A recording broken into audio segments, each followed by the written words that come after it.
சீராண்ட கடந்தை நகர் மறைஞான சம்பந்த நிலத்தாள் போற்றி சீராண்ட தில்லை நகர் உமாபதியார் செங்கல் திருத்தாள் போற்றி போற்றி. நங்கனன் கைலை காக்கும் மகம்படி தொலைமை உண்டு நம் குரு மரபிற்கெல்லா முதற் குருநாதனாகி பங்கயம் துளவும் நாரும் வேத்திரபடை உடுத்த செங்கயம் பெருமானந்தி சீரடி கவலம் போற்றி. கைலாய பரம்பரை சிவஞான போத நெறி காட்டும் வெண்ணை பயில்வாய்மை மெய்கண்டான் சந்ததிப்போர் மெய்ஞான பானுவாகி உயிலாரும் பொன் திருவாவடுதுறைவாள் குரு நம சிவாய தேவன் சைலாதி மரமுடையும் திருமரபு நீடூடி தழைக்காதோ. எல்லாமல்ல பெருமானுடைய பேரல் கருணையும் குருவர்களும் முன்னின்று அருள் செய்ய குண்டை பதிவாள் தெய்வ சேக்கலார் பெருமானார் அருளி செய்யப்பட்ட பெரிய புராணம் என்னும் திருத்தொண்டர் புராணத்தை தொடர்ந்து சிந்திக்கவும் வழிபாடு செய்வதற்கும் நம் தமக்கு வாய்ப்பு கிடைத்துள்ளது. அவ்வகையிலே அருள் தரும் தேவகிரி அம்மையுடனாகிய அருள்மிகு நஞ்சுண்டேஸ்வர பெருமான் திருவடி தாமரைகளை மனம் மொழிமைகளாலே போற்றி வணங்கியும் அருட்குருநாதர் திருவடிகளை முக்கரணங்களாலே பணிந்தும் அடியேனையும் இந்நன்னெருக்கம் ஆற்றுப்படுத்திய ஆசிரியர் பெருமகனார் திருவடிகளை முக்கரணங்களாலே போற்றி வணங்கியும் இங்கே எழுந்தெழுந்திருக்கக்கூடிய அடியார் மக்கள் திருவடிகளை வணங்கி இவ்வகுப்பினை சிந்திக்க முற்படுகின்றோம். திருச்சிற்றம்பலம். பெருமானுடைய பேரொரு கருணையினாலே அம்மையான் அடிச்சண்டி பெருமானுக்கு அடியேன் என்று நம்பி ஆரூரர் அடியெடுத்து கொடுத்த அந்த சண்டீஸ்வர நாயனாருடைய திருசரீரத்தை சிந்திக்கக்கூடிய ஒரு வாய்ப்பு தவம் நம் தமக்கு கிடைக்கப்பட்டதிலே பல முறையால் நாம் பெருமானுக்கு நன்றியை உரித்தாக்கி கொண்டு, ஏனென்றால் இவரை போல் தொண்டு செய்ய நம் 63 ஒவ்வொருவருடைய தொண்டும் அப்படித்தான் இருக்கும்.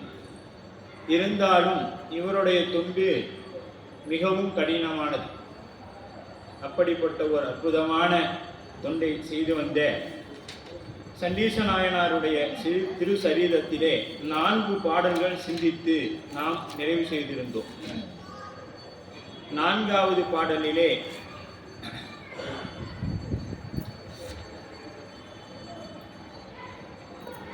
யாகும் நிலவும் சாடைதோறும் மறையோர் ஈந்த அபிவுணவின் பாகம் நுகர வரும் மாளும் அயனும் ஊரும் படர் சிறைபுள் மாகம் இகழ்ந்து வந்து இருக்கும் சேர்க்கை எனவும் வானவர்கோன் நாகம் அணையும் காந்து எனவும் நாட்டும் யுவ ஈட்டம் உள என்ற அளவிலே சென்ற வகுப்பானது நிறைவு செய்யப்பட்டுள்ளது. 5வது பாடலில் இருந்து இந்த வகுப்பு திருவருளால் நமக்கு சிந்திக்க வாய்ப்பு கிடைத்துள்ளது.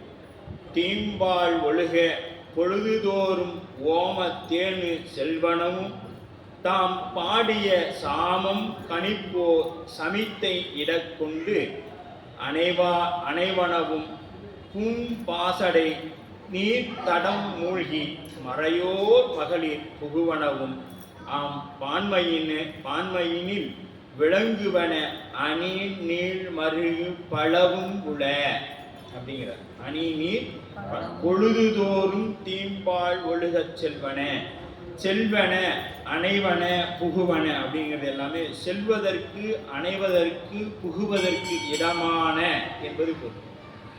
செல்வதற்கு அணைவதற்கு புகுவதற்கு இடமான என்று சொல்லப்படும். அப்ப இதெல்லாம் எங்க அப்படின்னு பார்த்தீங்கன்னா, மடியின் மிக நிறைதலால் கரவாமே பால் ஒழுகும் செல்வது பசுக்கள் செழித்து வளர்வது குறிப்பு. பசுக்கள் நிறைய உணவு கொடுத்தோம்னா என்ன ஆகுங்க, அந்த பால் அதிகமாக சுரந்து தானாக என்னப்படும், கீழே சொட்டி கொண்டே இருக்கும்.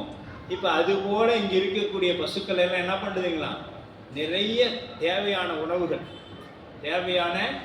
உணவுகள் கிடைத்த மாத்திரத்தில் அது என்ன ஆயிடுச்சு, நம்ம பார்த்தோமா சொல்றோம்ல, ஒருத்தர் நல்லா நேரத்துக்கு சாப்பிடுவார் போல, நல்லா கொழுன்னு இருக்கிறார், நெய்யெல்லாம் போட்டு சாப்பிடுவார்.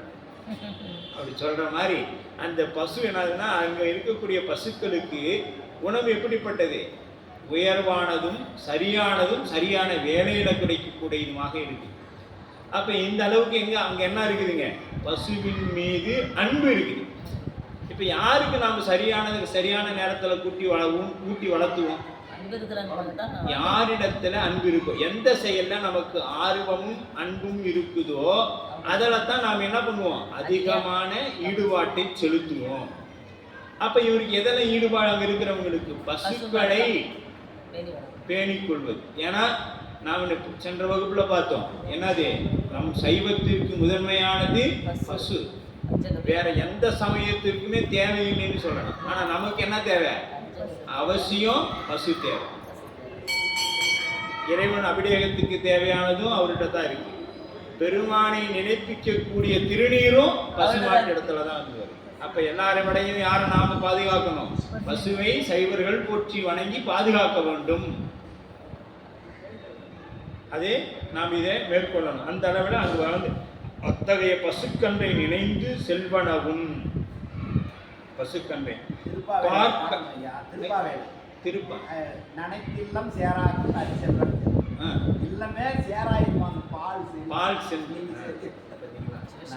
இல்லம் சேராக்கும் அரிசெல்வன். நடராசன் பேர் வச்சுட்டு திருமாட்டு சொல்றாரு. போன வகுப்புல தான் நம்ம சொல்லிட்டோம்ல, எங்கெங்க பாசுரத்துல ஆழ்வார்கள் எப்படியெல்லாம் பெருமானை போற்றி வணங்கி இருக்கிறாங்க. ராமானுஜருக்கு பின்னாடி தான் நாமம். அதுக்கு முன்னாடி எல்லாருமே இன்னைக்கு நீங்க குருவாயூர் கோயிலுக்கு போய் தரிசனம் பண்ணீங்களா? தரிசனம் பண்ணிட்டு கடைசியில ஒரு சிவன் கோயிலுக்கு போனாதான் நீங்க குருவாயூரை கும்பிட்ட புண்ணியம் கிடைக்கும். அங்க எழுதப்பட்டிருக்கு. நீங்க அப்படி சொல்றீங்க. திருப்பதி போனோம்ல, அங்க வந்து நிர்வாகிகள் அந்த டிவியில பொழுதுனிக்கு அதான ஓடிட்டு 12 மணி நேரம் பட்டியல உட்கார வச்சுட்டான். அனைவருமே திருநீர் தாங்க ஐயா அணிஞ்சிருக்காங்க. எல்லாருமே அதுதான் அணிஞ்சு அந்த பதிகம் பாடுறவங்க எல்லாம் அதாங்க ஐயா அணிஞ்சிருக்காங்க. ஒண்ணு இந்த இதெல்லாம் அவங்க அணியும். இதெல்லாம் கந்தபுராணத்துல போனோமா இது வேற மாதிரி போகும். இதை நிறுத்திடுவோம், நம்ம ட்ராக் மாறிடும். அப்புறம் கடைசியில முருகி எப்பயுமே அப்படிதான் ஆயிடும். அதனால கந்தபுராணத்துக்கு போனோமா அது அந்த மலையை யாருக்கு சொந்தங்கிற பிரச்சனை வந்துடும் கடைசியில். அது வேண்டாம், விட்டுடுவோம். சரியா? அதனால நீங்க இன்னைக்கும் குருவாயூர் போனீங்களா, அந்த கோயிலோட பலனை நீங்க அனுபவிக்கணும்னா இந்த சிவன் கோயில்ல போய் நினைத்து இந்த இடத்துல இருந்து இந்த சிவனை நினைங்க. ஏன்னா அங்க இருக்கிற இடம் அந்த சிவபெருமானுக்குரியது. அந்த இடம் சிவன் கோயிலுக்குரிய இடம். அதனால அங்கிருந்து சிவபெருமானை நினைச்சாதான் உங்களுக்கு இந்த கோயிலுக்கு கும்பிட்ட புண்ணியம் அதில் எழுதப்பட்டிருக்கு. சரிங்களா? அந்த இந்த இடமே அப்படித்தான். அப்படின்னாலும் அவர் கையில இருக்கிற அத்தனையும் அவரோட தான். அவருக்கு அது தெரியும். அதனால தான் பத்மநாத சுவாமி என்ன பண்றாரு, வலது கையில சுவாமியோட சிரசு மேல வில்லும் சாத்தி கொண்டே இருப்பார். பத்மநாத சுவாமி கோயில் போனீங்கன்னா அந்த லிங்க திருமேனி மேல வலது கையில வில்லுத்தை சாத்தி கொண்டு இருப்பார். சிதம்பரத்துல சாமி பார்க்கறேன். ஏன்னா நின்று அவரால் அந்த ஆட்டத்தை பார்த்து அவ்வளவு நேரம் நிற்க முடியும். அப்படின்னு படுத்துட்டார். அந்த மாதிரி இது எல்லாமே சொன்னோம்னா நாம அது அவங்க சமயம் அவங்களுக்கு பெரியுது, நாம தத்துவ ரீதியாகவும் நம்ம சமயம் பெரியுதுன்னு நாம அருணாளர் சொல்லிக்கிறாங்க. இது யார் இடத்துல நான் போய் என்ன பண்ணக்கூடாது, நாய் போல சல்லனவோ அப்படிம்பார் சிவபோகசாரத்தை. நான் போய் சைவத்தில் படிச்சுட்டோங்கிறதுக்காக யார் இடத்துலையும் போய் என்ன பண்ணக்கூடாது, வம்பு வளர்க்கக்கூடாது. நம்ம தெளிவாகிக்கணும். நாம ஏன் முதல்வன்னு சொல்றோம், நமக்கு ஏன் இவர் தலைவராக இருக்கிறார், நமக்கு ஏன் நாம இவர் தலைவர்னு போட்டோம், இவருக்கு நாம ஏன் தலைவர், நமக்கு ஏன் இருக்கார் அப்படின்னு சிந்திக்கணும். அப்ப அதை நம்ம தெரிஞ்சுக்கிட்டா போதும். அவங்ககிட்ட போய் உங்க சாமியை விட எங்க சாமி தான் அது வேலையே வேணாம். ஏன்னா அவங்கள விடன்னு சொல்றதே இல்லை. நாம யாரோடும் ஒப்பாரும் மிக்காரும் இல்ல எங்க சிவன். அவருக்கு நீங்க ஒப்பாவும் மிகையாவும் யாரையுமே சொல்ல முடியாது. அப்படிப்பட்ட பெருமான். அதற்கு ஒன்னே ஒண்ணு திருநீலகண்டம், அது மட்டும்தான். வேற எதையுமே நீங்க பேச தேவையில்லை. அது அவங்க தெரிஞ்சுக்கிட்டாவே போதும். சரிங்களா? அதனால இது நாம வாதிடக்கூடாது. எங்கேயும் போய் என் சமயம் எங்கேயுமே போயிடும். நம்ம அதாவது புறப்புற சமயமா இருக்கக்கூடிய அவர்களிடத்துல தான் சம்பந்த பெருமான் கூட வாதிட்டாங்க.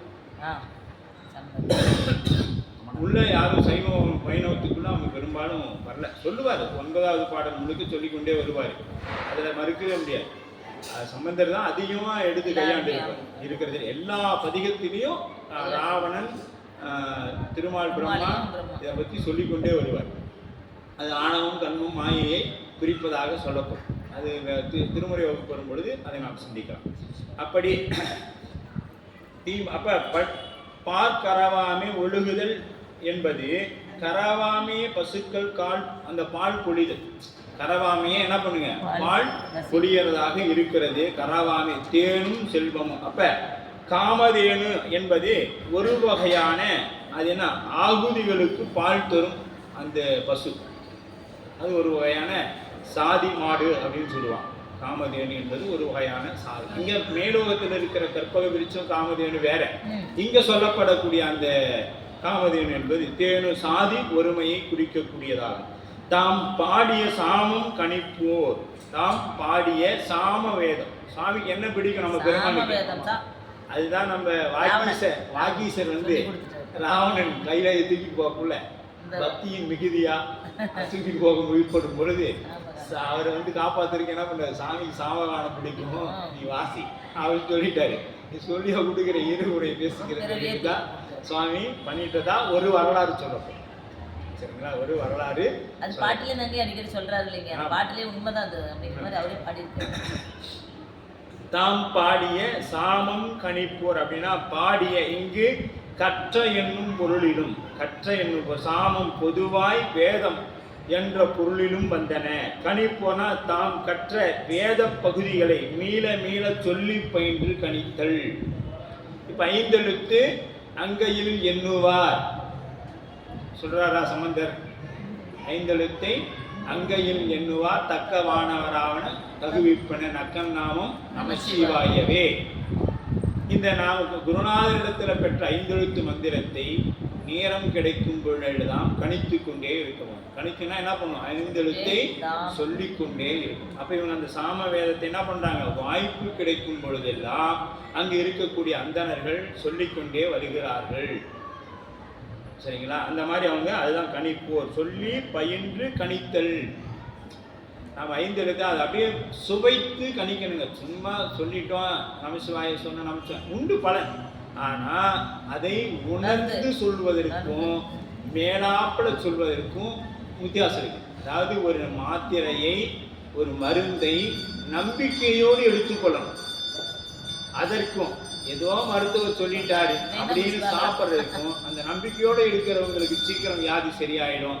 மருத்துவர் சொன்னாரேன்னு எடுக்கிறவங்களுக்கு காலம் முழுக்க அந்த வியாதி இருந்து கொண்டு. இது மருந்தின் பிரச்சனை இல்லை, எடுத்துக்கொண்டவருடைய மனதின் பிரச்சனை. அதுபோல இந்த ஐந்தெழுத்தை அன்போட காதலாகி கசிந்து, இப்போ நம்ம அன்பர்கள் சொல்றோம் நான் திருமுறை படிக்கிறேன் எனக்கு ஒண்ணுமே வர மாட்டேங்குது அப்படின்னு சொல்றோமா இல்லையா? ஆனா அவங்க படிக்கிறாங்க கிடைக்குது. இப்போ நாம் இந்த திருமுறை வகுப்புல கூட பார்த்தோம், 48 நாள் சொல்லியிருந்தோம், 38 நாள்ல ஒரு கை மேல பலன் கிடைச்சிருச்சுன்னு சொல்றாங்க. அப்ப திருமுறை பொய்யல்ல, அது உண்மைதான். சொல்லக்கூடியவர்களுடைய மனமும் பக்குவமும் தான் அதுக்கு நமக்கு என்ன செய்யுதுங்க, அது பலனை கொடுக்கிறது. நாம சொல்லிட்டாங்க சரி என்ன படித்தா நமக்கு கிடைக்கவா போகுதுன்னு ஆரம்பிக்கக்கூடிய அவங்க சொல்லிட்டாங்க இந்த பதிகம் பாடனா கிடைக்கும்னு சொல்லிட்டாங்க அப்படிங்கிற அந்த ஒரு மனதோட நினைச்சு படிப்பதனால அந்த திருமுறை அவர்களுக்கு பலன் கொடுத்தது. சரிங்களா? அப்ப எதையுமே ஆர்வத்தோட அந்த ஒரு மனதோட இறைவனை சிந்திக்கும். அப்படி இந்த சாமகானத்தை அவர்கள் கணித்து வராங்க. கணிப்போர் சமிக்கை இடம் கொண்டு அனைவானவும். அப்ப நித்தியாகினிக்கு வேண்டும் சமித்துகளை கொண்டு வருதல். அப்ப இவங்க நம்மள மாதிரி போய் கடையெல்லாம் அந்த சமித்து கட்டெல்லாம் வாங்கிட்டு வர மாட்டாங்க. இவங்க என்னன்னா காட்டுல போய் அங்கேயுமே இவங்க எடுத்துட்டு வருவாங்க. அந்த மாதிரி போக வேலையில இதான் நம்ம சொல்றாங்க பார்த்தீங்களா, என்ன நின்றாலும் கிடந்தாலும் வென்றாலும் துயின்றாலும் சங்கரன் தான் அமைப்பு. அது போல இவங்க பாருங்க, நித்தாகினிக்கு வேண்டும் சமித்துகளை கொண்டு வருதல் மறைவயிலும் சிறுவர்களின் கடமைகளில் ஒன்றாகும். இப்ப சிறுவர்களுக்கு என்ன பண்ணணும், நாம செய்யக்கூட இப்ப சிவபூசைக்கு போறோம்னா கொஞ்சம் பால் எடுத்துக்கிட்டு வா, பூவை எடுத்துக்கிட்டு வா, அப்புறம் அப்போ கொஞ்சம் தீர்த்த தண்ணி எடுத்துக்கிட்டு வா, இதெல்லாம் சொல்லணும். நாம அங்கே வச்சுட்டு வந்துட்டு இதை எடுத்துட்டு வா. அப்போ தான் வந்து வச்சுட்டு என்ன பண்ணுவான், அப்போ என்ன பண்ணுறாங்க அம்மா என்ன செய்கிறாங்க அப்படின்னு பார்ப்பாங்க.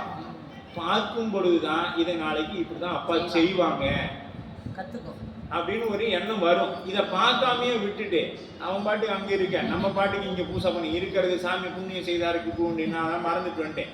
இல்லை, போய் எடுத்துகிட்டு வர சொல்லுங்க, எடுத்து வர சொல்லி பழக்கணும். அவங்க பாருங்க, அதனால தான் இன்னைக்கு இது எல்லாமே எங்கே போனால் மீண்டும் நாம் தில்லைக்கு தான் போகணும். சிறு வயதுலேருந்து அவங்க அந்த குழந்தைகளுக்கு கோயிலுக்கு கொண்டு வரது, அவர்களுக்கு சிறு அந்த பூநூல் இதப்போ போய் பாருங்க, எல்லாரும் அவங்களாம் அந்த பஞ்சு வச்சு தக்லின்னு ஒன்று இருக்கும், அதை வச்சு அந்த நூல் அவங்கள பூநூல் தயாரிப்பாங்க. இந்த மாதிரி கடையில் வாங்கிலாம் அவங்க போட மாட்டாங்க. அதற்குரிய மந்திரங்களை சொல்லி, அந்த பூநூலுக்குரிய மந்திரங்களை சொல்லி அந்த பூநூல் அவர்களே தயாரிப்பாங்க. அந்த பஞ்சை வச்சு போய் பாருங்க, எல்லாம் அந்த மாடங்கள் எல்லாம் வரிசையாக உட்காந்துருப்பாங்க. அதற்குரிய மந்திரங்கள் பெரிய பெரிய நூல் வைத்திருப்பாங்க. அதை பாடிக்கொண்டே அந்த நூல் நூல்பாங்க. 2-3 நாளைக்கு அதை செய்து கொண்டே இருப்பாங்க. அந்த உரிய நட்சத்திரத்தில் உரிய நாளில் தொடங்கி அதை அப்படியே செய்து கொண்டிருப்பாங்க. போனீங்கன்னா அவ்வளோ அந்த தயாரிக்கக்கூடிய நிலை அந்த காலத்தில் எப்படி செய்தாங்களோ அதே போல் இன்றைக்கும் அவங்க செய்து தான் அந்த பூநூல் சடங்கப்போ சாத்துக்கொள்கிறாங்க.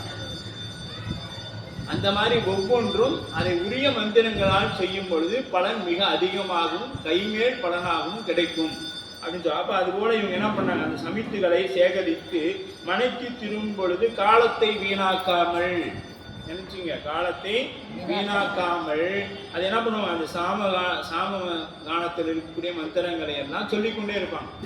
அந்த வேள்விக்கு உண்டான மந்திரங்கள் எல்லாம் சொல்லி சொல்லி பழகுவாங்க. சொல்லி சொல்லி பழகுவாங்க. அதுக்கு தான் நாம் ஒரு திருமுறையாவது படித்து கொண்டு, சாமி எனக்கு அதெல்லாம் வராது, எனக்கு படிப்பறிவு இல்லை சொல்லும் பொழுதே நாம் என்ன சொல்கிறோம், அதெல்லாம் எனக்கு வராது, எனக்கு படிப்பறிவு இல்லை, முதல்லயே போயிடுச்சு, சரி விட்டுடு.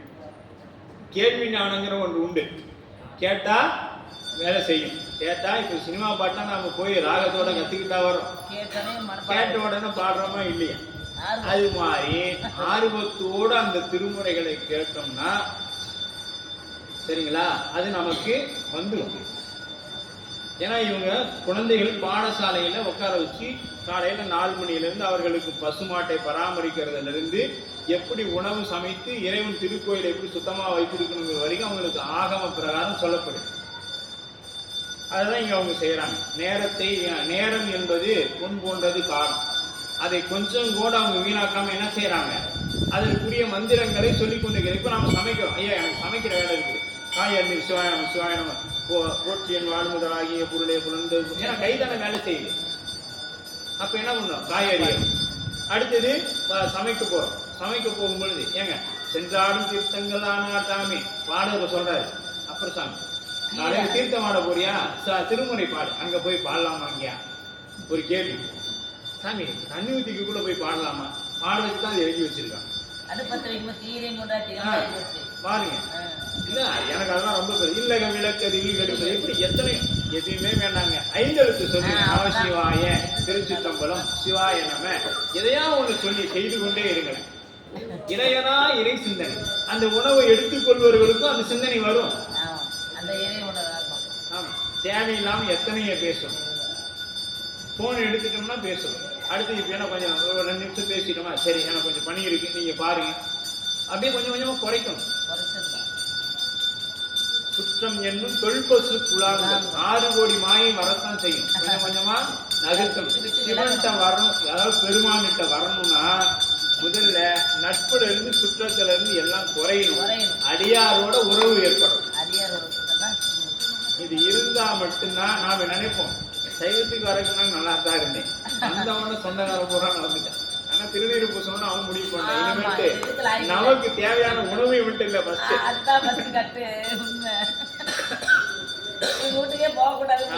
நமக்கு தேவையான உணவு இல்லை. அடுத்தது அவன் முடிவு பண்ணுவான். இனிமே நம்மளோட இடத்துக்கு எப்பா வந்து கூப்பிடுவாங்க. கூப்பிடும்போது நீ உனக்கு எல்லாம் ஆகாது, இருந்தாலும் சொல்ல வேண்டிய கடமைக்கு நான் சொல்றேன்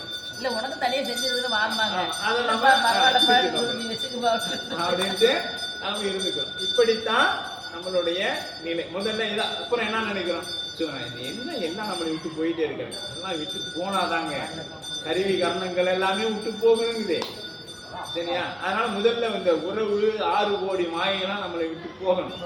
போனாதான் நமக்கு யாரு தெரியும், சிவம் தெரியும். நாம யாருன்னு தெரிய வரும். நாம யாருன்னு தெரிஞ்சாதான் சிவம் யாருன்னு தெரியும், சரியா? அதனால அச்சோ போயிட்டாங்களே, போகத்தான் செய்வாங்க. விட்டுட்டு யாரும் வரப்போறது யாரும் வரப்போறது இல்லை.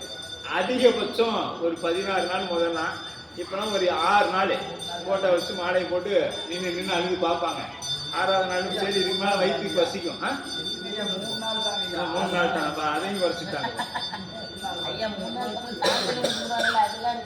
அப்புறம் சரி அது மாதிரி கொஞ்ச நாள் அப்புறம் 1 மாதம் அப்படியே அந்த மாத திதின்னு ஒன்று வரும். அதுக்கு அது முடிச்ச உடனே அப்புறம் வேலையை பார்த்துருவாங்க. அப்புறம் எப்ப யாராவது கேட்டா ஒரு நினைவு, ஒரு அழுகாட்சி. அப்புறம் வருடத்துல ஒண்ணு வரும். அது முடிஞ்சிச்சுன்னா அவ்வளவுதான். அப்புறமா அது போட்டாலாம் கூட எடுத்து வச்சு ஏப்பம் எல்லாம் கொஞ்சம் இடம் பத்தாம இருக்குது, எடுத்து வை அப்புறம் பேசிக்கலாம். போட்டாவே தூக்கி வச்சிருவாங்க. சரிங்களா? அந்த போட்டோவை மாட்டி வச்சிருந்த போட்டோவை என்ன பண்ணுவாங்க? அதுக்காகத்தான் நாம என்ன பண்றோம்னா, என் பையனுக்கு இதை நான் சேர்த்தணும், என் பையனை அப்படி ஆகணும், இப்படி ஆகணும், இதை பண்ணணும், அதை பண்ணணும், எல்லாம் செஞ்சு வைப்போம். அவன் ஒரு வருஷத்துக்கு நம்ம போட்டாவே இல்லாத போய் அந்த வீட்டுல புரியுதுங்களா? அந்த வீட்டுல நம்மளுடைய போட்டோவே இருக்காதுங்க. ஆமா, ஒரு பெரியவங்க இன்னைக்கு இருக்கிறாங்க வச்சு எல்லாம் அவங்க இருக்கிற வரையும். அதாவது ஒரு ஐயா சொல்லுவாங்க அடிக்கடி, நம்மளால ஒரு பிடி தவிடு இருக்கு பார்த்தீங்கன்னா, நெல்லூமி அல்ற வரைக்கும் குடும்பத்துக்கு நாம தேவைங்க. குடும்பத்துக்கு ஒரு பிடி நெல்லூமி அல்ற சத்து இருக்கு பார்த்தியா, அது வரைக்கும் இந்த குடும்பத்துக்கு நாம தேவை. அதை அள்ள முடியலன்னா எப்படா இவன் சாவான்னு சொல்லுவான், எப்படா இவன் சாவான்னு சொல்லுவாங்க. அதுதான் குடும்பம், உலகம். சரிங்களா? ஆனா அதுக்காக இப்பவே எல்லாத்தையும் விட்டுட்டு வந்துருங்கன்னு நான் சொல்ல வரல. எல்லாமே தேவை, அவ்வளவுதான். இதுக்கு மேலதான் இது வரைக்கும் குடும்பத்துக்கு, இதுக்கு மேல நான் இறைவனுக்காக ஒரு மணி நேரம் என்னுடைய பணிகள் அப்படின்னு நாம நகரணும். அதை விட்டுட்டு அதிலையுமே போயிட்டு எங்கெங்க எனக்கு நேரம் இருக்குது அப்படின்னு சொன்னோம்னா அப்புறம் சாமி பாப்பா பல பிறவி என்ன செய்யுது. அப்புறம் யமன் சொன்ன மாதிரிதான், யமன் அங்க போய் என்னமாடா நீ வந்துட்டு யமனே கேட்கிறான், என்னமாடா நீ வந்துட்டு இருக்கிற, இன்னும் சாமிட்டு போடியா நீ அப்படின்னு கேட்பான். இதெல்லாம் எப்படி போறதுங்கிறது சிவஞான போதும் 2ஆம் நூற்பாவும் 3ஆம் நூற்பாவும் படிக்கணும்.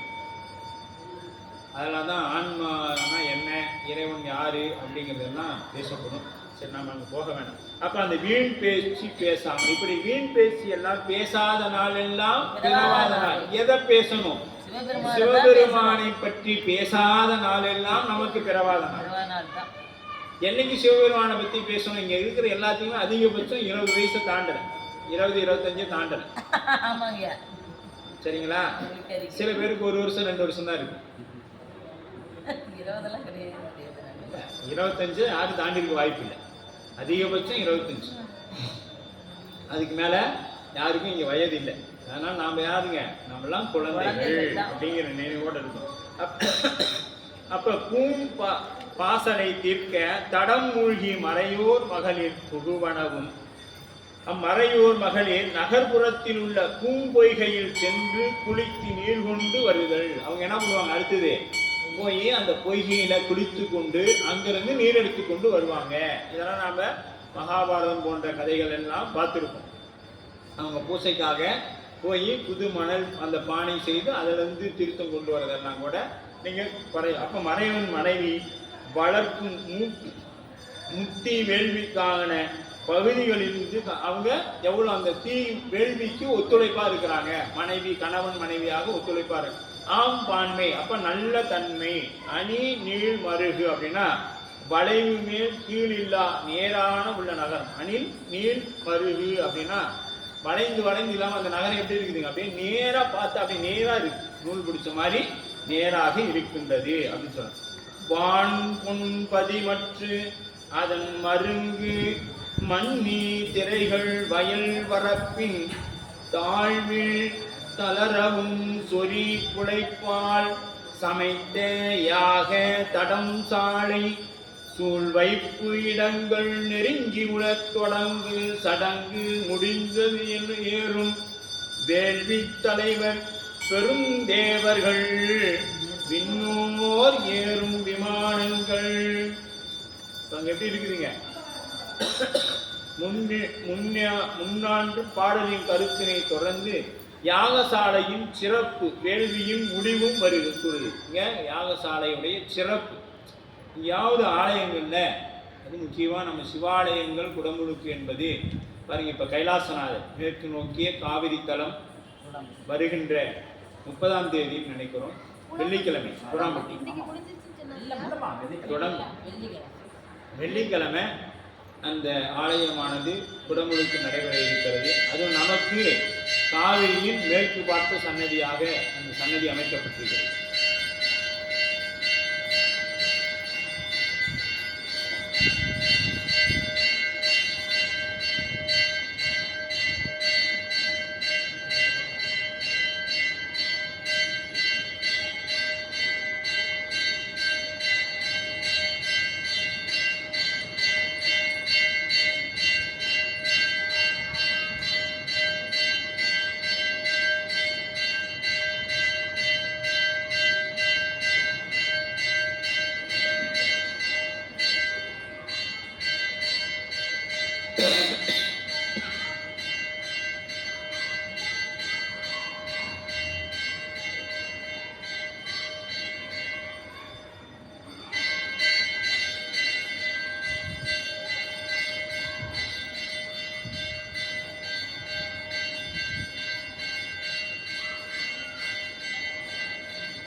அதன் மருங்கு மன்னி திரைகள். அப்போ அதன் மருங்குன்னா அருகாமையில் மன்னியாறு ஓடுகின்றது.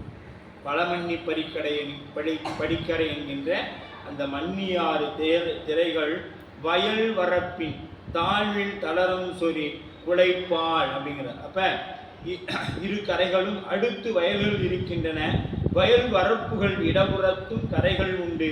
நகர்ப்புறம் இடப்புறத்தில் கரைகள் வயல் அந்த பக்கம் இருக்குது. வலப்புறத்தில் என்ன இருக்குன்னா நகரம் இருக்கு.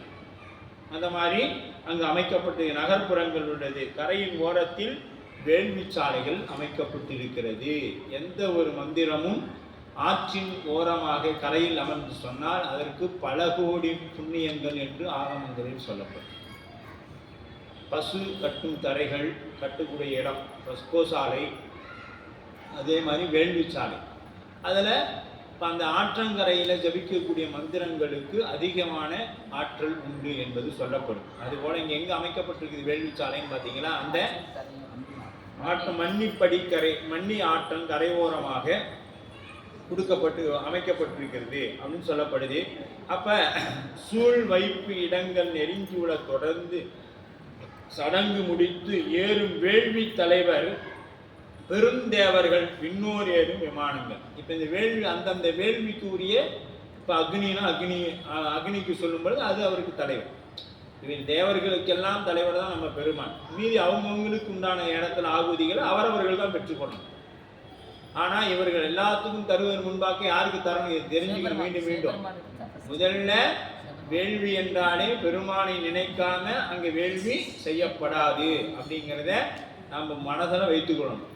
யார் வேள்வி செய்தார்களானாலும் பெருமானை நினைக்காமல் அங்கே அவருக்கு எதையும் முதல் செய்யாமல் இவங்க எதையும் எடுத்துக்கூடாது, செய்யக்கூடாது அப்படின்னு சொல்லப்படுது.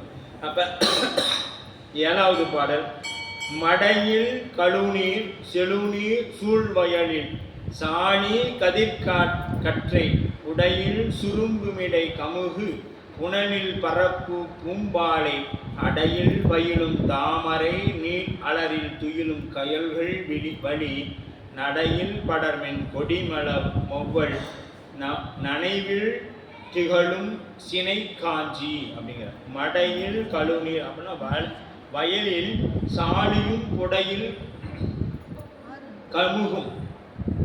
7வது பாடல் பாருங்க. 7வது பாடல் மடையில் மடை. அப்ப சாலியும் அப்படின்னா அந்த வயலில் இருக்கக்கூடிய நெல். அதற்கு பக்கத்தில் என்ன இருக்குதுங்க? கமுகு என்கின்ற அந்த பாக்கு கமுகு. பூம்பாளையும் அப்படின்னா அவற்றில் கயல்களும். எது அந்த அப்படியே இருக்கு இல்லைங்களா? கயல்னா என்னங்க? மீன். கயல் அப்படின்னாவே மீன். இப்போ இது இந்த நாட்டு வளத்தெல்லாம் நம்ம எங்கே பலமுறை நந்தனார் புராணத்தெல்லாம் பார்த்துட்டோம். அப்படியே நண்டுகள்லாம் போய் தாமரை நடுவில் இருந்து சினையிட முட்டை குஞ்சு பறிக்க இதெல்லாம் நம்ம நந்தனார் வரலாற்றில் சிந்திச்சோம். அந்த இயற்கையோடைய பாருங்க, இயற்கை இல்லாமல் அந்த நெல் என்கின்ற ஒன்று இல்லாமல் ஆன்மா என்ன பண்ண முடியாது? உணவு எடுத்துக்கொள்ள முடியாது. அப்போ அதை நம்ம விவசாயத்தோடு சார்ந்து தான், நம்மளுடைய விவசாயம் சார்ந்து தான் நம்மளுடைய வாழ்க்கை அமைக்கப்பட்டிருக்கு. உழவை சார்ந்து தான் நாம் தமிழர்கள் இருக்கிறோம். அப்போ நமக்கு என்ன தேவை? உழவு என்கின்ற ஒன்று தேவை.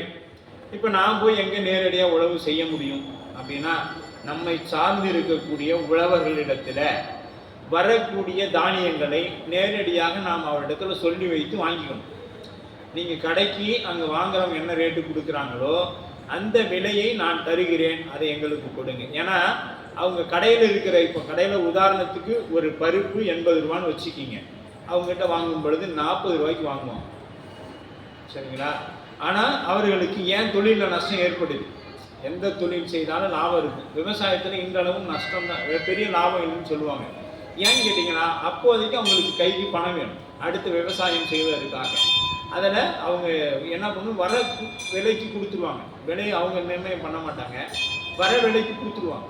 ஏன்னா அப்போ தான் அவங்க அடுத்த பயிருக்கு இருக்கிற கடனை கொடுத்துட்டு அவங்க சரி பண்ண முடியும். அதனால் நாம் என்ன பண்ணணும், அந்த விவசாயத்தை நாம் போய் நேரடியாக செய்ய முடியாது. என்ன செய்யலாம் அப்படின்னா, அவர்களுக்கு உதவி செய்யலாம். அப்போ என்ன பண்ணணும் அப்படின்னா, நாம் அவர்களிடத்தில் கடையில் நாம் வாங்கினா 80 ரூபாய்க்கு தானே வாங்குகிறோம். அதே 80 ரூபா அவ்வளோ வேண்டாங்க, ஒரு 75 ரூபா 70 ரூபா கொடுத்து எனக்கு அந்த பயிரை கொடுங்க, அந்த பருப்பை கொடுங்கன்னு சொல்லி நேரடியாக நாம் பெற்றுக்கொண்டால் அந்த விவசாயத்தை நாம் செய்ததற்கு சமமாகும். அப்போ அது போன்ற வாங்கக்குள்ள பெரிய முதலாளிகள் அதை வச்சு பிளப்பு நடத்த முடியாது. விவசாயி அந்த நேரடியாக அந்த விவசாயம் செய்யக்கூடிய நாம் என்னன்னா கடையில் போய் வாங்கும் பொழுது 80 ரூபாய்க்கு வாங்குறோம். காட்டில் தானே வருது, 40 ரூபா சொன்னது ஒரு 30 ரூபாய்க்கு போடலாம்ல சரி அப்படின்னு கேட்குறமே ஒழிய நாம் எங்கே வியாபாரத்தில் விட பேசுவோம்னா அந்த சின்ன கடைகளில் தான் பேசுவோம். கீரை வாங்க போகக்குள்ள 10 ரூபாய்க்கு கீரையை ஒரு இன்னும் சேர்த்து தர முடியாதான்னு கேட்போம். ஹோட்டலில் போய் சாப்பிடுவோம், 150 ரூபா பில்லு, ஜிஎஸ்டி ஒரு 18%, 170 ரூபான்னு சொல்லுவான். கம்பெனி எடுத்து கொடுத்துட்டு வருவோம், ஜிபே பண்ணுறதா என்னன்னு புரியுதா?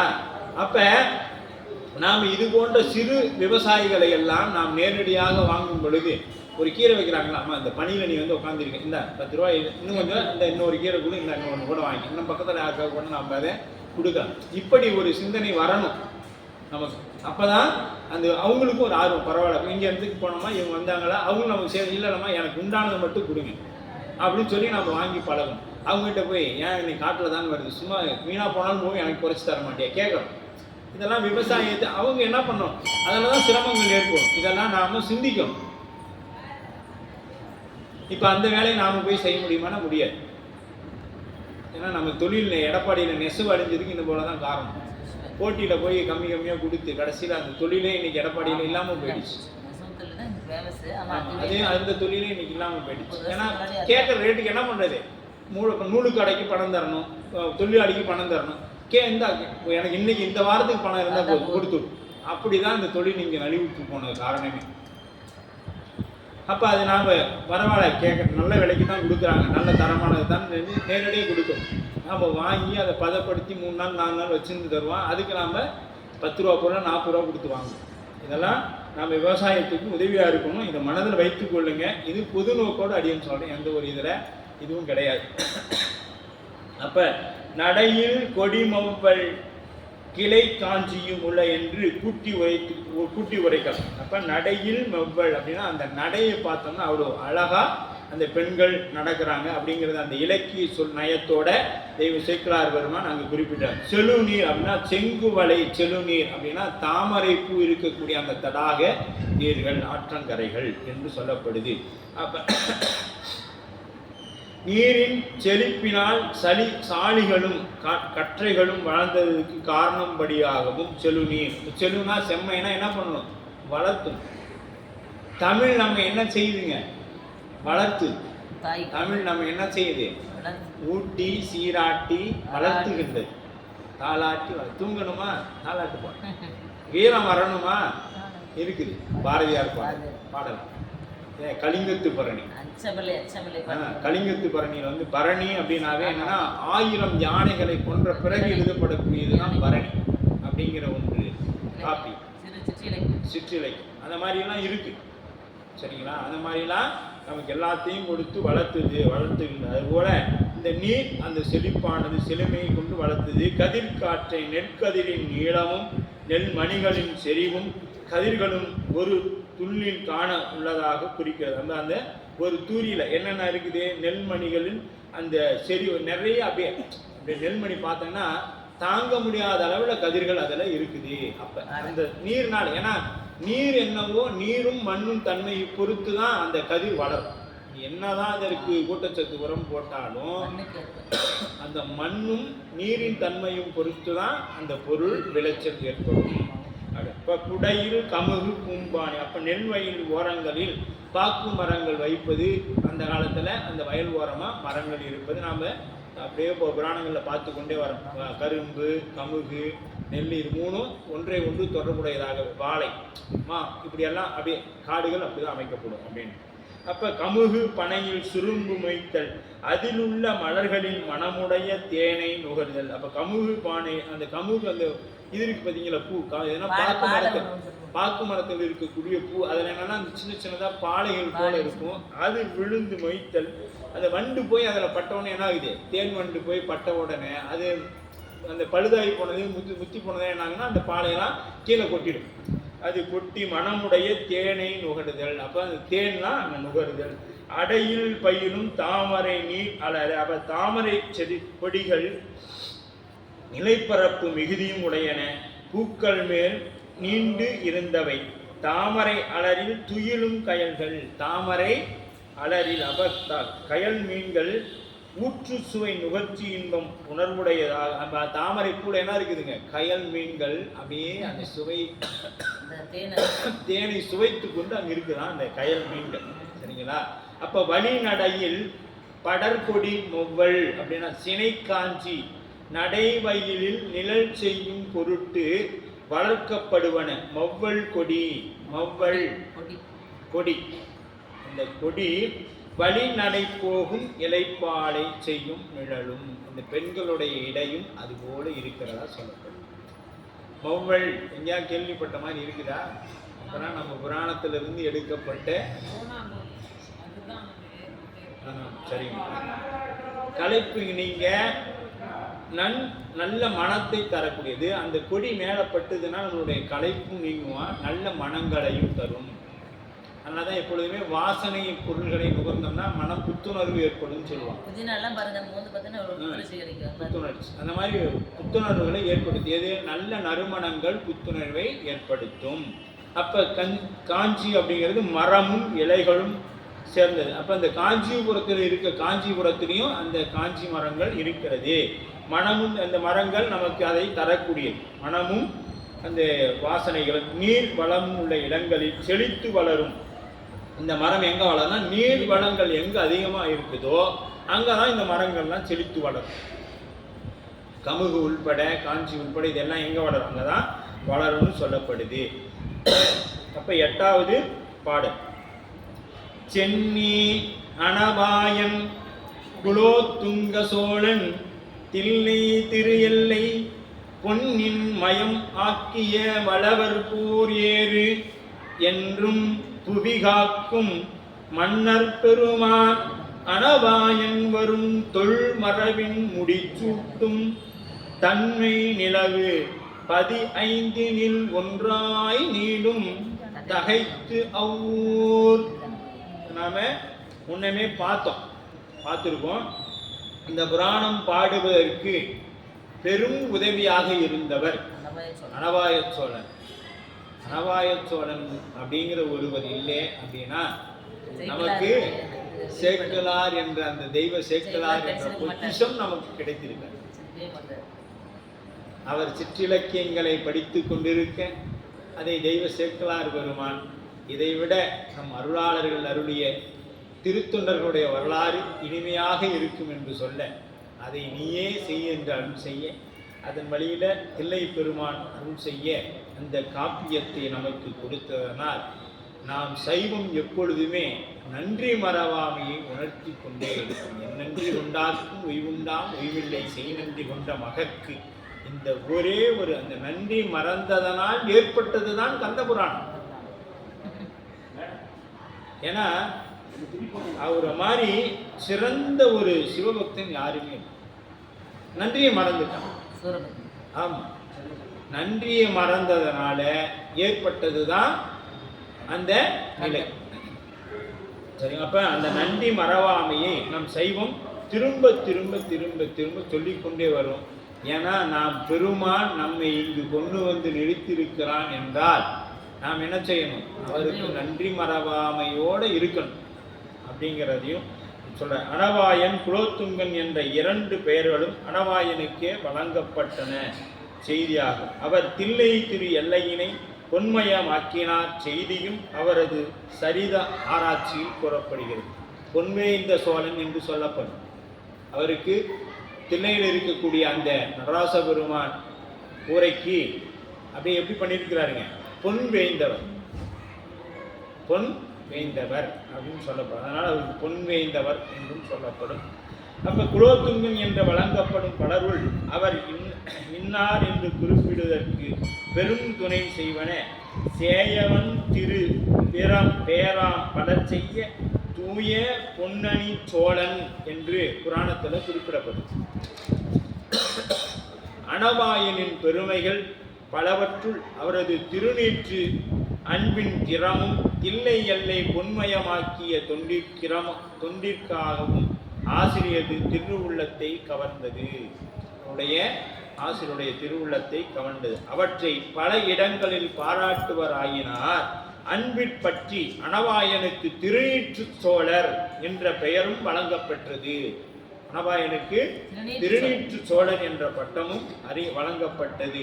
பொருவரும் பெரும்பளவும் கோபுரமும் ஆலயமும் பொன்பே துண்மை சுருதியுடன் சைவநெறி தலை துவங்க திருநீற்று சோழரென்று குருமணமா முடிவுணர்ந்த குலோத்துங்க வளவன் என்பது சிதம்பர புராணம். சிதம்பர புராணத்துல இது சொல்லப்படுகிறது. துன்று புகழ் திருநீற்று சோழனை முடிச்சூடி மன்றிடம் தொழும் தில்லை பல கனகமயமாக்கி வென்றி புனை அனபாயன் என்று கோயில் புராணமும் சொல்லுகிறது. இது ரெண்டும் கோயில் புராணமும் தில்லை ரெண்டுமே ஒண்ணுதான். கோயில் புராணம் என்பதும் கோயில் புராணங்கிறது ஒருத்தர் எழுதியிருக்காங்க, சிதம்பர புராணங்கிறது ஒருத்தர் எழுதியிருக்காங்க. ரெண்டு பேருமே என்ன சொல்லியிருக்காங்க? பொன் வேய்ந்ததை நினைவு கூர்ந்திருக்காங்க. குலோத்துங்க சோழன் என்பது பல சோழர்கள் கொண்ட பெயராகவும் இரண்டாவதானவர் என்பது இந்நாள் பல ஆராய்ச்சியாளர்களில் சொல்லப்படுகிறது. கங்கை கொண்ட சோழரே இவராவார். அனபாய குலோத்துங்க சோழன் அனபாயன் அப்படிங்கிறது மூன்றாவதாக வரதான், ரெண்டாவதாக வரக்கூடிய அனபாயன் என்று சொல்லப்படுது. எல்லை பொன்னின் மயமாக்கிய, அப்ப எல்லை அப்படின்னா தில்லையின் எல்லைக்குள் பல இடங்கள் இவர் பொன்மயமாக்கினார். அந்த தில்லையை முழுக்க என்ன பண்ணாருங்க? பொன்மயமாக்கினார். நினைச்சு பாருங்க, இன்னைக்கு அந்த கூரையை அமைக்கணும்னா எத்தனை கோடி ரூபாய் வேணும்? ஒரு இலை, அது மேல இருக்கக்கூடிய ஒரு இலையோட மதிப்பு இன்னைக்கு அடியன் கணக்கு பார்த்தீங்கன்னா 50 லட்சம் ரூபா. ஒரே ஒரு இலை, சரிங்களா? 21,600. ஆமா, அவ்வளோ இலைகள் இருக்குது, 600 இலைகள் இருக்குது. நம்ம அது கணக்கு போட்டுங்க, அது திருவருக்கு. நாம் அந்த பொருளாதாரத்துக்கு போக வேண்டாம். அப்ப என்றும் புவி காக்கும் அரசர் பெருமானது ஆட்சி நீடு வாழ்வது என்று அரசு புரியும்படியாக அது அனபாயனது ஆட்சியில் வலிமையானதாகவும் என்றும் மிகையாகாது அதனில் என்று புவி காக்கும் அப்படின்னு புவி காக்கும் அப்படின்னா, ஒரு அரசன் என்பவன் தன் குடிமக்களுக்கு எந்த விதத்திலும் இடையூறு ஏற்படாது காக்க வேண்டும். அதான் ஒரு அரசனுடைய கடமையாக சொல்லப்படும். அனபாயன் வரும் தொன்மை மரபு. சோழ அரசர் மரபு தொன்மைனா வழி வழியாக வரும் பழமை. அனபாயன் வரும் மரபு என்பது அனபாயரது மரபின் முந்தையோரை குறிக்கக்கூடியது. மரபு அப்படிங்கிறது முந்தையோரை குறிக்கக்கூடியது. முடிச்சூட்டி தன்மை நிலவுபதி 5. இப்ப இந்த முடிச்சூட்டி கொள்ளக்கூடிய பதிகள் 5 யாருக்காவது நினைவு இருக்கா? சோழர்கள் முடிசூட்டி கொள்ளக்கூடிய 5 தலங்கள்.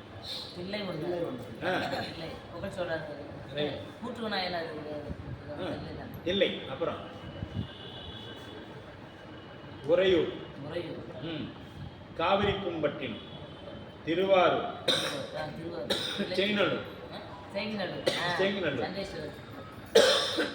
செங்கநல்லூர் அப்படிங்கிற அந்த ஊர். கருவூரும் சொல்லப்படும். கருவூர் அல்லது உறையூர் மொத்தம் 5 இடங்கள் சொல்லப்படும். இது சோழர்கள் முடிசூட்டி கொள்ளக்கூடிய இடங்கள் அப்படின்னு 5 தலங்கள். இதெல்லாம் நாம குழந்தைகளுக்கு சொல்லி தரணும். எங்க நம்ம சோழர்கள், ஏன்னா சோழர்களும் தமிழர்களும் பிரிக்க முடியாது. பாண்டியர்கள், சோழர்கள், சேரர்கள், இந்த 3 மன்னர்களுமே ரொம்ப தமிழுக்காகவும் நம்ம திருமுறைக்காகவும் கோயில் தான் அவங்களோட பிரதானமே.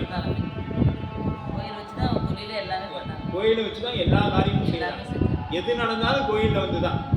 இதுதான் அப்ப இன்னைக்கு அதனால தான் பெரியவங்களாம் பாருங்க, ஒவ்வொரு அந்த குடும்பத்தில் இருக்கவங்க அவங்க எவ்வளோ பெரிய கோடீஸ்வரங்களாக இருக்கலாம். ஆனால் அவங்க பொன் பார்ப்பது, பொன் நிச்சு வைப்பது, வளைகாப்பு முதல்ல இங்கே வந்து சாமிகிட்ட வச்சு வளையல் வச்சு போட்டுட்டு போய் தான் அவங்க வீட்டில் பண்ணுவாங்க. இதெல்லாம் இன்றளவும் நாம் கடைபிடிக்கிறோம். சில பேர் தான் மண்டபத்தோடையே முடிச்சுக்கிறாங்க. ஆனால் எதுவானாலும் நம்ம பெருமாட்டை வச்சு இவருடைய கருணையினால் ஏன்னா இவர் தான் ராஜா. அவர்கிட்ட இப்போ நம்ம ஊரில் ஒரு பெரியவங்க இருக்கிறாங்கன்னா என்ன பண்ணுவாங்க? இப்போ ஒரு நாட்டாமை இருந்தால் நம்ம திருமண பத்திரிகை கொண்டு வச்சோன்னா அவர் என்ன பண்ணுவாருங்க? அவரு அந்த திருமண பத்திரிகை எடுத்து கொண்டு அதற்கு உண்டான நம்ம அந்த ஒரு நன்கொடையை நமக்கு கொடுத்து அனுப்புவாங்க. அது மாதிரி நம்ம பெருமாள் இடத்துல வந்து நின்னோம்னா அதற்குரிய அருளை அவர் நமக்கு தெரிவார். அங்கே தரது கண்ணுக்கு தெரியும், இங்கே தரது கண்ணுக்கு தெரியும், அவ்வளோதான். அதனால எதுனாலும் ஒரு ஒன்றும் இல்லை, ஒரு புத்தகம் வாங்கிட்டோம், பொண்ணுக்கு சாமிகிட்ட கொடுத்து வச்சு, சாமி உங்கள் கருணையினால கிடைச்சிது, இதில் இருக்கக்கூடியது உள்ளபடி எனக்கு அந்த ஆசிரியர் சொன்ன மாதிரி எனக்கு தெளிவுபடுத்தி அப்படின்னு சொல்லிட்டு போவோம். அப்போ கேட்டால் தான் செய்வாரா? ஆமாம், கேட்டால் தான் செய்வார். ஏன்னா அது எதுக்காகனா நன்றி இருக்குதா இல்லையான்னு பார்க்குறாரு.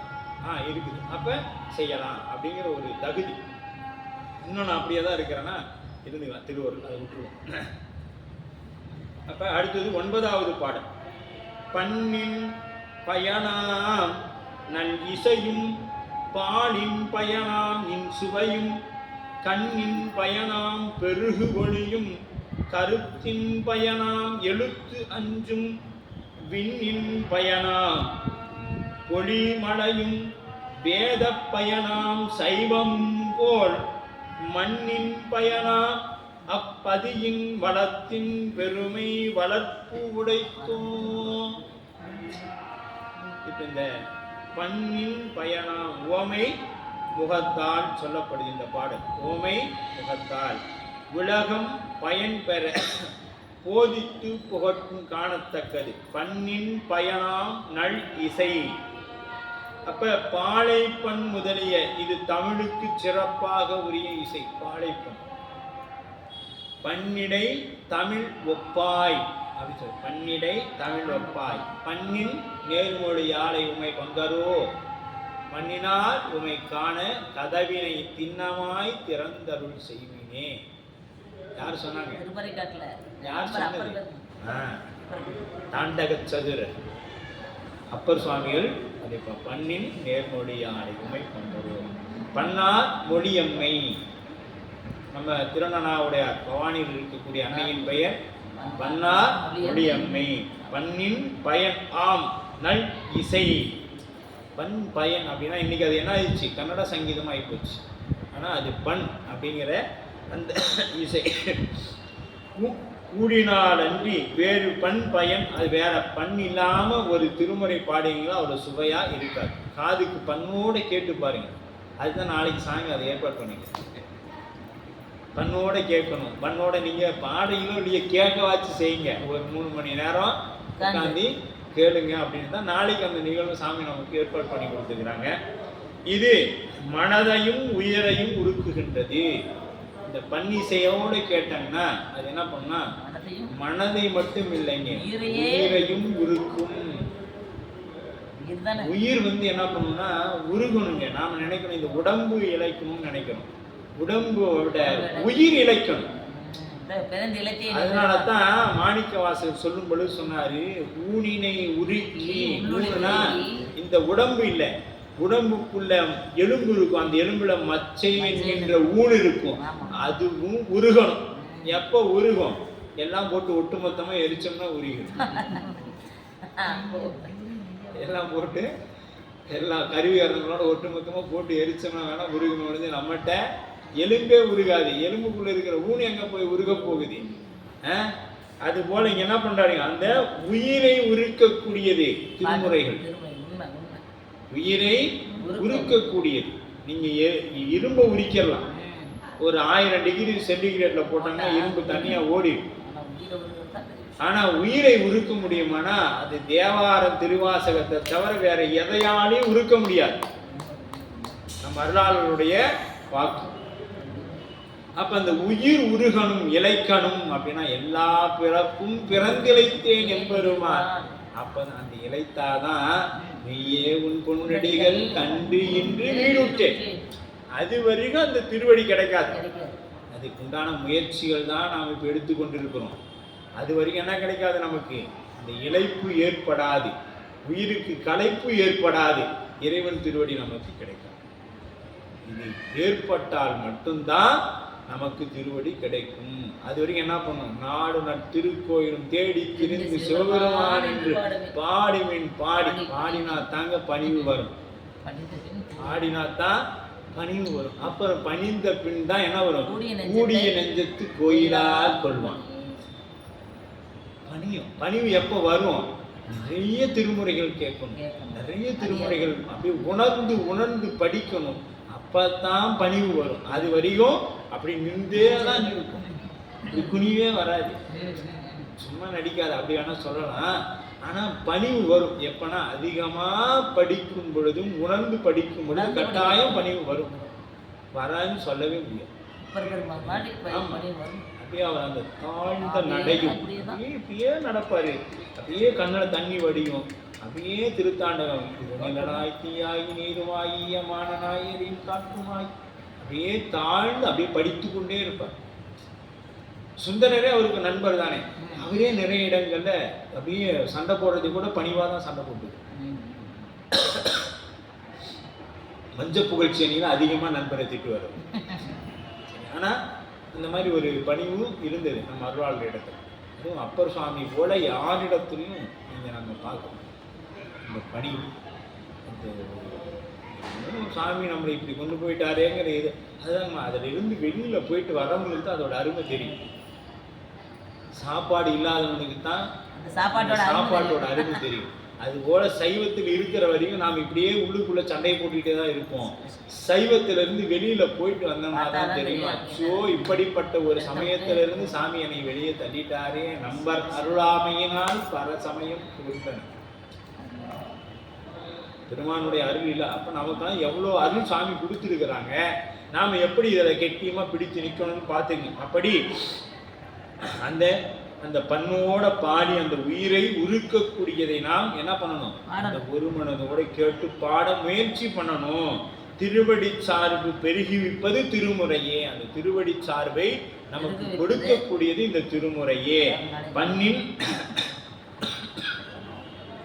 மண்ணொன்று இசைவாடும் அடியார்கள் குடியாக மன்றி விண்கொடுக்கும் மணிகண்டன் என்பது திருஞான சம்பந்தர் பதிவு. மணிகண்டன் யாருங்க? மணிகண்டன் சாமி கண்டன். எங்க சிவபெருமான் பேர் மணிகண்டன்ங்க. திருமாப்பேரல்ல திருமாப்பேர் தலத்துல அவருக்கு மணிகண்டன் பேர். எல்லாம் சாமியோட பேர் தான். நீங்க பெருமாள் சொல்றது சாமி. ஆயிரம், அதாவது ஒரு உருவம் ஒரு நாமம் இல்லாக்கு 1000 திருநாமம் பாடி தெல்லேனும் கொட்டாமோ. அவருக்கு ஒரு உருவமும் கிடையாது, ஒரு பேரும் கிடையாது. அதனாலதான் வாய்க்கு வந்த மாதிரி பேசிக்கிறோம், கண்ணுக்கு தெரிஞ்ச மாதிரி உருவத்தை வச்சுக்கிறோம். தெரியுதுங்களா? அதனால அவருக்கு ஒரு உருவம் ஒரு நாமம் இன்னாருக்கு 1000 திருநாமம். 1000னா 1000 இல்லைங்க, எண்ணில் அடங்காத. இத்தனை சொல்ல முடியாது, பல கோடி எவ்வளோ வேணா நீ சொல்லிட்டு இன்னைக்கு ஒரு பேர் புதுசாக கூட கண்டுபிடிச்சு வை, அதுவும் எங்கள் சுவாமியோட பேர் தான். இந்த சுந்தர பாடல் நீலம் இந்த பாடுனீங்களா? அந்த பாட்டில் இந்த மணிகண்டத்தை தான் நீலம் நேசம் மணிகண்டத்தை தான் பாடுவார். அதனால பெருமானுக்கு எல்லா பெயரும் பெருமானுடையது. எல்லா சிறு தெய்வங்கள் வைத்திருக்கக்கூடிய ஆயுதங்களும் எங்கள் பெருமானுக்கு. இதை நீங்க எத்தனை முறை திரும்பி திரும்பி சொன்னாலும் நாங்க அங்கதான் வந்து நிற்போம். சரிங்களா? எல்லா தெய்வங்களும் வைத்திருக்கக்கூடிய ஆயுதங்களும் எங்களோட, எங்க சாமியோட. அப்ப பண் பொருந்த இசைபாடும், பண் பொருந்த இசைபாடும் என்று அப்பர் பெருமான் சொல்லியிருப்பார். இப்போ பாலின் பயனாம் இன்சுவையும்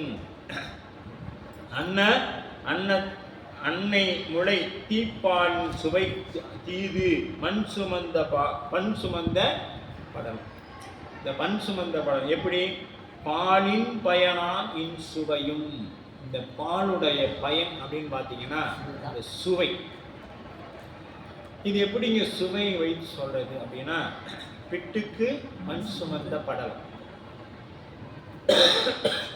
அப்ப இந்த இறைவன் வந்து பாத்தீங்களா, ஒன்றாய் உடனாய் வேறாய்.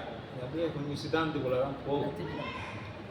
இறைவன் எல்லா பொருளுமா அந்த ஏகான்மவாதிகள் சொல்லுவாங்க, அகம் பிரம்மாஸ்மி அப்படின்னு. அப்ப அகம் பிரம்மனா அகத்திலும் பிரம்மம் இருக்குதுன்னு தான் பொருளே ஒழிய அகமே பிரம்மம் இல்லை, உயிரே பிரம்மம் இல்லை, உயிரிலும் பிரம்மம் இருக்கு. அதுதான் அதுக்கு பொருள். வேதம் என்னைக்குமே, ஏன்னா நாம வேத நெறி தலைத்தோங்கன்னு சொல்றாங்க. நம்ம யாருங்க? சம்பந்தர் பெருந்தகை சொல்றாரு. சொல்லும் பொழுது அவர் போய் அந்த ஏகான்ம சைவத்தில் இருக்கிறவர் போய் அதை ஒத்துக்குவாங்களா அப்படின்னா இல்லை.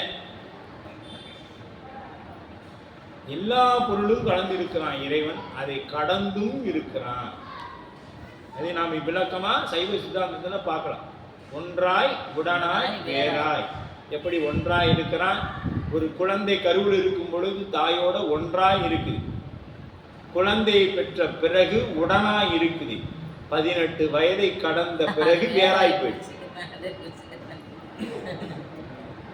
ஒன்றாய் உடனாய் வேறாய். அப்படி இறைவன் நமக்கு இருக்கிறான். இப்ப நமக்குலாம் எப்படி இருக்கிறான்? நமக்கு ஒன்றாய் உடனாய், எல்லாருக்கும் ஒன்றாய் உடனாய் இருக்கிறான், வேறாய் இருக்கிறான். எல்லா நேரங்களிலும் நாம் அவனை நினைவது இல்லை. அப்ப கண்ணின் பயனாம் பெருகு ஒளியும் ஈண்டு கண் என்ற கண் உறுப்பினை காட்டும் ஒளியாகிய ஞாயிறு முதலிய பேரொளி பொருள்களும் கண்ணுக்கு பயனாக. இப்ப கண்ணின் பயனாம் பெருகு ஒளி. இப்ப கண்ணு இருக்குது, இதுக்கு ஒளி இல்லைன்னா சூரியன் பிரகாசி என்ன புண்ணியம்? சூரியன் பிரகாசித்து என்ன புண்ணியம்? ஒண்ணும் இல்லை. அப்ப சூரியன் தெரியலேன்னு அர்த்தமா? கண்ணுடைய மறைப்பு, கண்ணுடைய என்ன பண்ணிக்கிறீங்க, அந்த படலம் மறைத்து இருக்கிறது ஒளியை. ஆமா, கடைசி பாடல் உண்மை விளக்கத்தில் அது கண் ஒளியை மறைத்து நிற்கிறது. அதனால் இறைவன் தெரியவில்லையே ஒளிய அந்த சூரியன் அங்கு இல்லாமல் இல்லை. அது போல இறைவன் என்பவன் ஒருவன் உண்டு. அதை அந்த கண் படலத்தை மறைத்து இருப்பது போல மற்றவர்கள் அந்த அந்த ஆன்மாவை அந்த ஆணவம் என்கின்ற படலம் மறைத்து இருப்பதனால் இறைவன் இல்லை. சரிங்களா? அப்ப கண்ணுக்கு பயனாக, அது கண் இருந்து என்னாச்சுங்க, சூரியன் இருந்தும் கண் இருந்து என்ன இல்லை, கண்ணுக்கு ஒளி இல்லாத பொழுது அது பயன் இல்லை. அப்ப கண்ணுமாகிய கண்ணொளி ஆகிய கண்ணுக்கு பயனாம். அந்த கண்ணொளி தான் கண்ணுக்கு பயன். அப்ப ஒளி இருந்தாதான் இதையும் நாம கண்ணும் சூரியனை காண முடியும். அதுபோல பெருகு ஒளி கண்ணுக்கு பயனாது. கருத்தின் பயனா எழுத்து அஞ்சும். இந்த கருத்தின் பயனா எழுத்தஞ்சும். திருஐந்தெழுத்தினை கருதுவதே கருத்து மக்களுக்கு தரப்படுகிறது என்பது உண்மையினுள் துணிவு. நினைக்க மடநெஞ்சும். இந்த ஐந்தெழுத்தை நினைக்கிறதுக்கு தான் நெஞ்சே நீ நினையாய். நெஞ்சே நீ நினை எதை? ஐந்தெழுத்தை.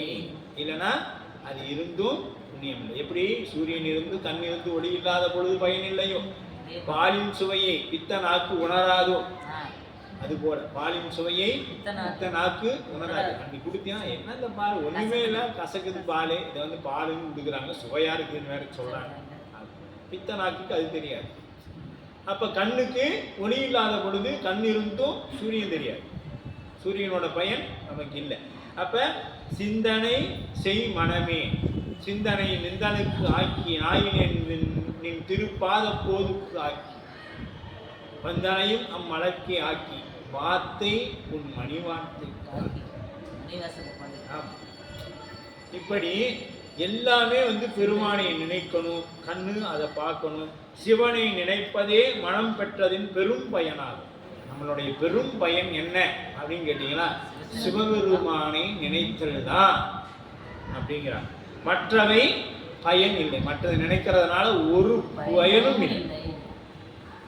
நல்லா தெரிஞ்சுக்கணும். மற்றதை நினைப்பதனால் ஒரு பயனும் இல்லை. ஐந்தெழுத்து சிவனன்றி அவருக்குரிய நாமம். பெருமான் என்னைக்கு இருந்தாலும் ஐந்தெழுத்து அனாதிங்க. திருநீர் அனாதி, ஐந்தெழுத்து அனாதி, சிவம் அனாதி, உயிர் அனாதி. உயிர் அனாதி, பாசங்களும் அனாதி. மூன்று உள்பொருள்: பதி, பசு, பாசம். இறைவன், உயிர், ஆணவம் என்கின்ற இந்த மூன்றும் உள்பொருள். இந்த மூன்றுமே உள்பொருள். இது மூன்றுமே அனாதி. ஐந்தெழுத்து அனாதி. அதான் அனாதி எழுத்து ஐந்தும்னே சொல்லுவாங்க. அனாதி எழுத்து ஐந்தும் அப்படின்னு சொல்லுவாங்க. அந்த அனாதி எழுத்து என்பது எதுன்னு பார்த்தீங்கன்னா இதுதான். எது? ஐந்தெழுத்து தான் அப்படின்னு சொல்லப்படும். அப்ப சிவன் உருவாம் நாமம் ஆடை. இந்த இதெல்லாம் எங்க பார்த்து நாம சிவன் உருவே அந்த ஐந்தெழுத்தே நடராச பெருமானுடைய திருவுருவம் என்பது உண்மை விளக்கம். நடராச பெருமானை பற்றி முழுமையாக விளக்கக்கூடிய ஒரு நூல் சொல்லுங்க. எந்த நூல்? உண்மை விளக்கம். பாட்டெல்லாம் விட்டுருங்க, முதல்ல நூலை தெரிஞ்சுக்கணும். மீதியெல்லாம் பிறகு உள்ளார போய் பார்த்துக்கிட்டோம். அந்த நூலாவது நினைவுல இருக்குதா அப்படின்னு பார்ப்போம். உண்மை விளக்கம் என்கின்ற ஒரு நூல் மட்டும்தான் கூத்த பெருமானுடைய முழுக்க பேசும். மீதி எல்லாமே வேற எல்லாமே எல்லா நூல்களும் பேசும்.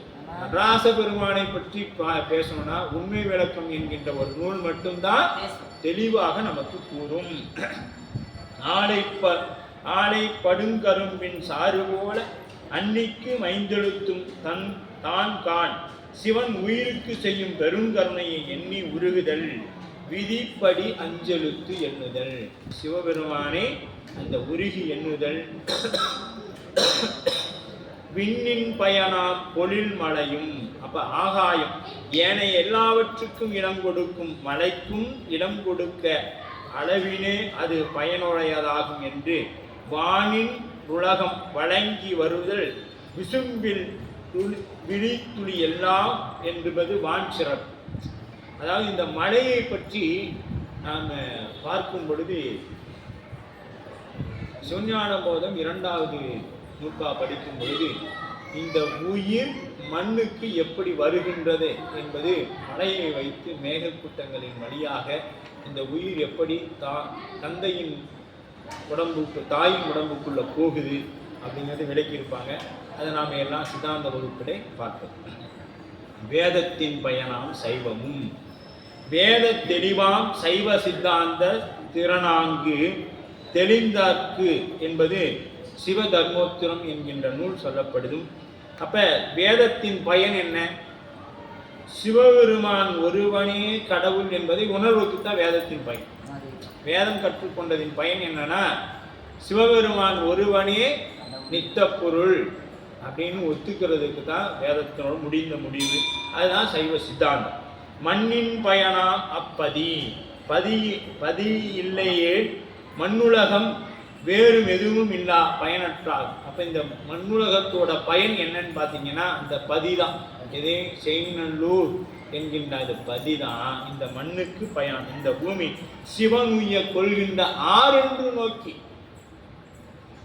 சிவன் உய்ய கொள்கின்ற ஆறென்று நோக்கி இந்த பூமி எதுக்கு இருக்குதுன்னா சிவபெருமானை வழிபாடு செய்வதற்கு தான் இருக்குதே ஒழிய நாம பிளாட் போட்டு குடியேறதுக்கெல்லாம் இல்லை.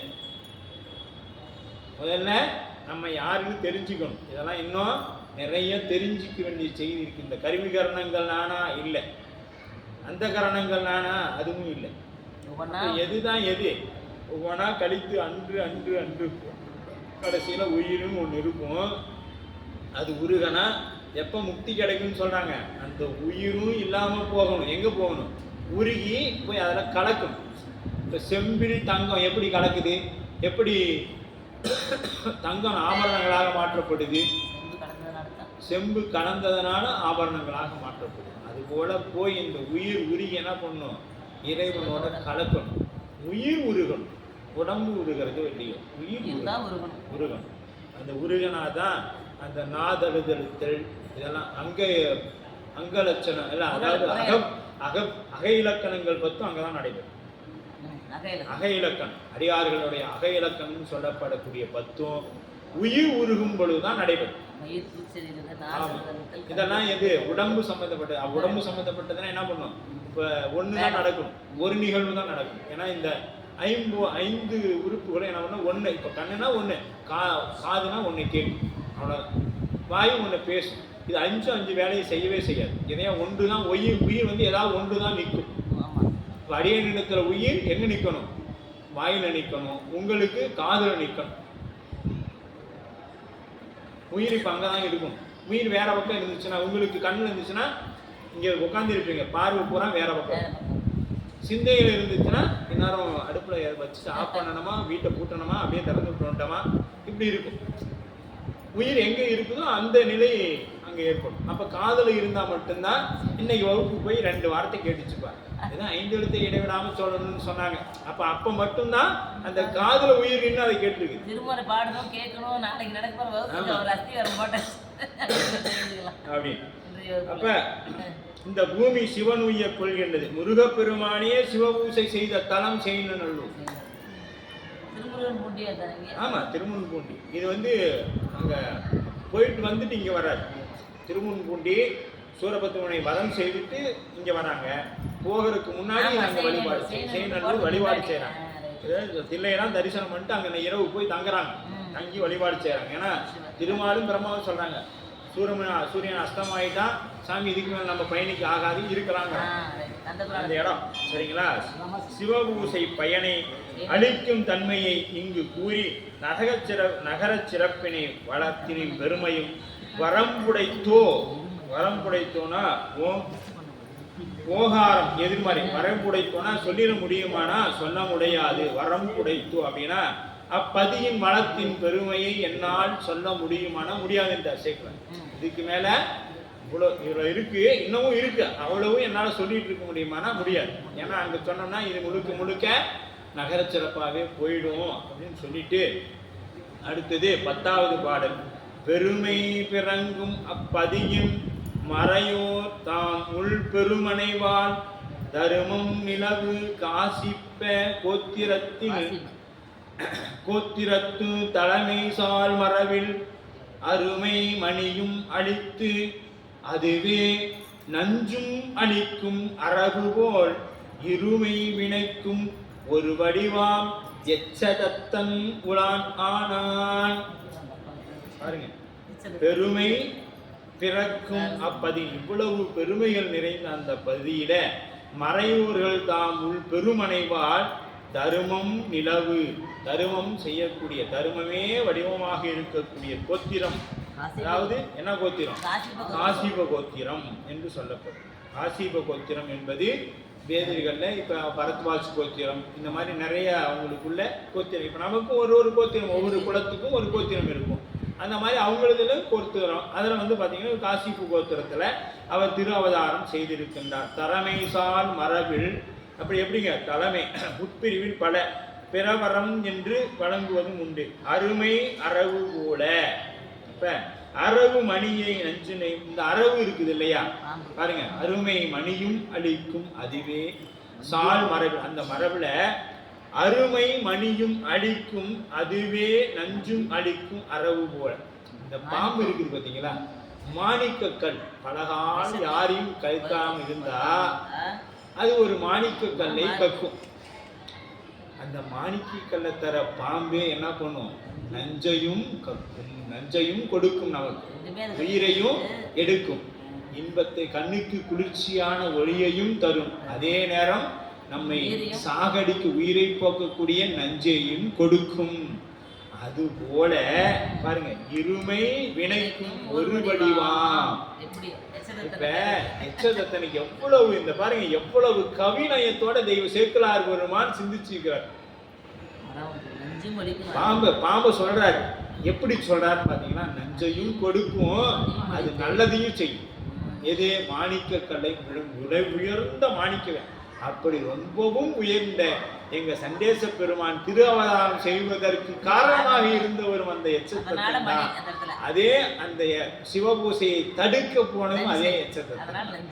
ஆனால் அந்த நஞ்சாகவும் இருந்திருக்கின்றான் என்ற அந்த இருவினைகளும் ஒரு வடிவமாக ஏற்றி எச்சதத்தன் உலான் ஆனான் என்ற அளவிலே தெய்வ சேக்கிழார் பெருமான் சொல்ற. அப்ப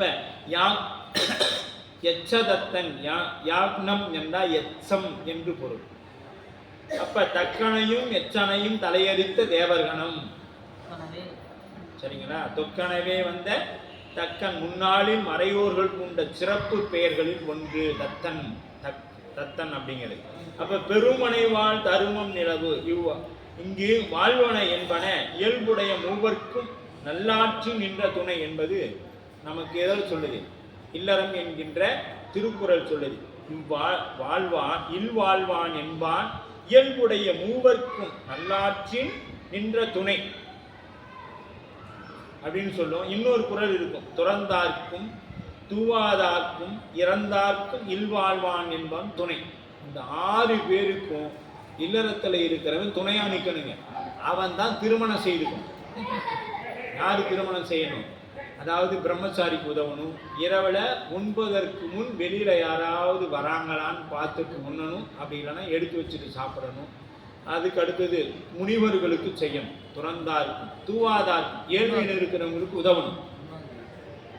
இந்த 6 ஒழுக்கங்கள் இருக்கிறவங்க தான் என்ன செய்யணும்? திருமணமே செய்து கொள்ளணும். இதெல்லாம் சொன்னோம்னா இன்னைக்கு திருமணமே நடக்காது. நான் என் குடும்பத்தை பார்க்கறது பெருசு, இதுல வேற இருக்கிற குடும்பத்தெல்லாம் பாருன்னு சொன்னா நான் எந்த கல்யாணத்தை பண்ணி நான் எங்க சம்பாதிக்கிறது அப்படின்னு ஆயிடும். அப்ப இதெல்லாம் கொடுத்ததுனால தாங்க அன்னைக்கு திருட்டு என்கின்ற ஒன்று இல்லை. இதெல்லாம் இன்னைக்கு நாம கொடுக்காததுனாலதான் திருடு என்கின்ற ஒன்று ஏற்படுது. ஏன்னா அவனுக்கு பத்தல, அது என்ன செய்யலாம்? மறைமுகமா எடுத்தார். அப்புறம் தென்புலத்தார் தெய்வம் விருந்து ஒக்கல் தான் என்றாங்கு ஐம்புலந்தார்க்கு ஓம்பல் தலை. இந்த தென்புலத்தாருக்கும் அவங்க செய்யணும். யாருங்க? இல்லறத்தான். இந்த 6 காரியங்கள் அவங்க செய்து கொண்டு தாம் பொருட்டன்றி பிறருக்கு உதவி செய்வதற்காகவே மனையறமாகிய இல்வாழ்க்கை உளதாகும் என்று வகுத்து கூறினார். அப்ப இந்த மனையறம் என்பது எப்படி இருக்கணுங்க? மற்றவர்களுக்கு உதவி செய்யக்கூடியதற்காகத்தான் இருக்கணும். தான் மட்டும் வாழணும், தான் குடும்பம் நல்லா இருக்கணும் அப்படின்னு நாம நினைக்க கூடாது அப்படின்னு நமக்கு சொல்லப்படுது. இந்த எச்சதத்தன் உலான் என்ற அளவிலே இன்றைய வகுப்பானது நிறைவு பெறுகிறது. இதை நாம அடுத்து வரக்கூடிய 2 வாரங்கள் நம்மளுடைய வகுப்பு. ஏன்னா முருகப்பெருமானை நாம சிந்திச்சதுனால முருகன் என்ன பண்றாருன்னா, எல்லாரும் செயினூர் பேசுனதுனால நீங்க முருகனை பேசுனீங்க, எல்லாரும் பழனிக்கு பாத யாத்திரை வாங்க சாமி நம்மளே கூட்டி போறாங்க. அதனால ஒரு 5 நாள் அங்க போயிட்டு ஆமா, அதனால நாமளும் யாத்திரை போறோம். பாத்தீங்களா? நம்ம எப்ப பாரு நம்ம புராணத்தோட நம்ம எப்ப எங்க சாமி எழுதிட்டே போறோம்.